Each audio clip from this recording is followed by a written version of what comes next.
Hello everyone.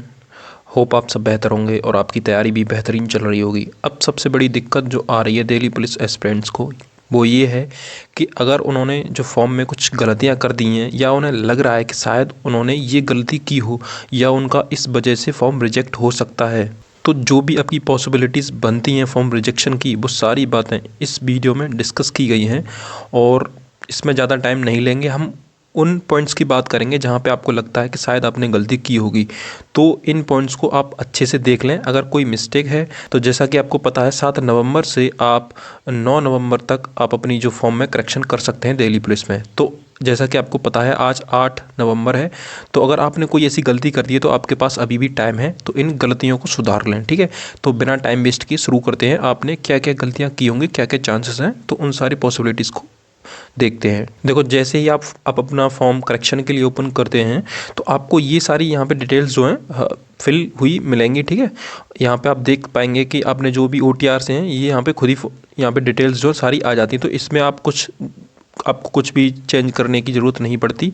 आपको जो दिक्कत आती है वो है आपकी जैसे एजुकेशन डिटेल्स में, और यहाँ पे क्या मिस्टेक आप कर सकते हैं। जैसे कि आप सबसे पहले बात करते हैं, आपने हाईएस्ट एजुकेशन क्वालिफिकेशन में सेलेक्ट कर लिया होगा और सही सेलेक्ट किया होगा। ठीक है, और यहाँ पे भी आप सबने कर लिया होगा, लेकिन दिक्कत कहाँ आई होगी, आप अपना एक बार रोल नंबर अच्छे से चेक कर लें, कहीं इसमें आपने मिस्टेक तो नहीं कर दी, कहीं कोई डिजिट इधर उधर तो नहीं कर दी। तो इनको बड़ी आपको ध्यान से भरना है। ठीक है, यहाँ पे आपके चांसेस हो सकते हैं कि आपने कोई गलती कर दी हो। ठीक है, इसके बाद बात करते हैं आपकी नेक्स्ट, वो है आपकी एडिशनल इन्फॉर्मेशन। अगर एडिशनल इन्फॉर्मेशन में देखोगे कि जैसे अगर आप OBC कैटेगरी से बिलोंग करते हैं तो आपको क्या करना है, जैसे आपके पास सेंट्रल का NCL है तो यहाँ पे आपका येस ही आएगा। ठीक है, यहाँ पे मोस्टली स्टूडेंट्स को काफ़ी डाउट है और वो परेशान है कि इसमें येस करें या नो। तो मैं बता देता हूँ कि कई स्टूडेंट्स ने यहाँ पे नो कर रखा है, यहाँ तक कि उनके पास OBC NCL है सेंट्रल का, तो आपको इसमें येस ही करना है। ठीक है, या आप दिल्ली के अंडर NCT ऑफ दिल्ली के अंडर आप OBC में आते हो तो भी आपको यहाँ पे येस ही करना है, नो का कोई चांस नहीं है। ठीक है, अगर आपको रिजर्वेशन चाहिए तो। ठीक है, और दूसरी बात करते हैं आप स्टूडेंट्स ने कहाँ गलती की है। अगर आपको एज रिलैक्सेशन चाहिए और लेकिन यहाँ पे नो कर दिया तो भी आपको कोई फ़ायदा नहीं होगा, यहाँ पे आपको येस ही करना है। ठीक है, तभी आपको एज रिलैक्सेशन मिलेगा और OBC कैटेगरी का बेनिफिट भी तभी मिलेगा, यहाँ पे भी आपने येस किया होगा। ठीक है, तो आप इस बात को अच्छे से ध्यान रखें। आप सेंट्रल OBC हैं या दिल्ली के अंडर OBC आते हैं तो आपको डेफिनेटली यहाँ पे येस ही करना है। ठीक है, कुछ और नहीं करना है। ठीक है, और यहाँ पे अच्छे से देख लें डिपार्टमेंटल कैंडिडेट वगैरह, यहाँ पे सब पे नो ही आएगा आपका। ठीक है, तो ठीक है, आपको इसीलिए यहाँ पे येस ही करना है और आप अपना एज रिलैक्सेशन कोड देख लें जो भी आपका कैटेगरी का कोड है वो यहाँ पे आपको डालना है। ठीक है, और उस कोड को भी ध्यान से देख लें सही डाला है कि नहीं। इसके बाद बात करते हैं एडिशनल इन्फॉर्मेशन सेकंड पार्ट की। इसमें आपको देखो आपने यहाँ प्रेफरेंस सही भरा होगा। ठीक है, यहाँ पे सबसे बड़ी दिक्कत आई होगी स्टूडेंट्स ने, अगर जिनके पास NCC है उन्होंने सपोज दैट येस किया है यहाँ पे। ठीक है ना, और उन्होंने जो सर्टिफिकेट में गलती कर दी होगी, चांसेस हैं कि शायद उन्होंने, उनके पास B है तो C डाल दिया और A है तो B डाल दिया, कुछ इस तरीके से अगर आपने कोई गलती कर दी है तो आप अच्छे से एक बार रीचेक कर लें अपने फॉर्म प्रिंट को। ठीक है, कोई गलती ना हो उसमें।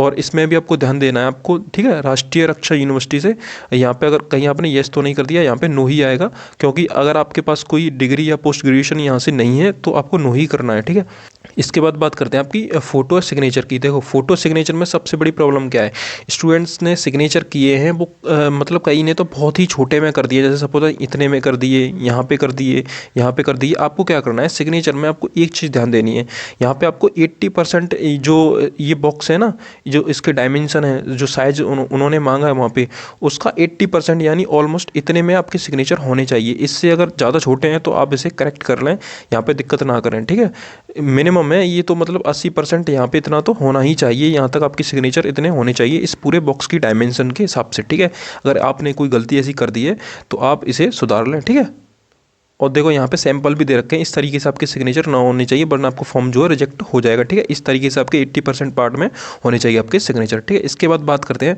आपकी जो मेन प्रॉब्लम स्टूडेंट्स को मतलब यहाँ पे कर दी है उन्होंने, कि उन्होंने जो फोटो है ना, कुछ भी मतलब कैसे भी पीछे बैकग्राउंड है, कुछ भी दिख रहा है, पंखा दिख रहा है, कहीं कुछ भी दिख रहा है, या पीछे कहीं दीवार पे कुछ भी है ऐसा कोई ऑब्जेक्ट, तो उससे आपको दिक्कत पड़ सकती है। ठीक है, आपके अगर चश्मा वगैरह लगा रखा है तो उसे भी आप उतार लें।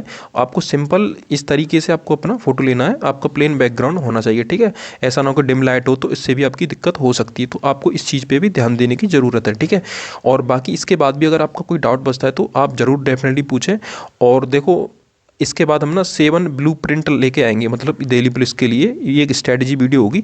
उसमें हम 7 जो उसके पिलर हैं उनकी बात करेंगे, जहाँ पे आपका सिलेक्शन कहीं ना कहीं टिका रहेगा। आपको इस तरीके से तैयारी करनी है, तो नेक्स्ट वीडियो उसी पे बेस्ड होगी। तो ठीक है, आप चैनल को सब्सक्राइब कर लें, आपको नेक्स्ट वीडियो उसी की देखने को मिलेगी। तो अगर आपका कोई डाउट है तो कमेंट सेक्शन में ज़रूर पूछ सकते हैं। बाकी मिलते हैं आपकी नेक्स्ट वीडियो में। धन्यवाद।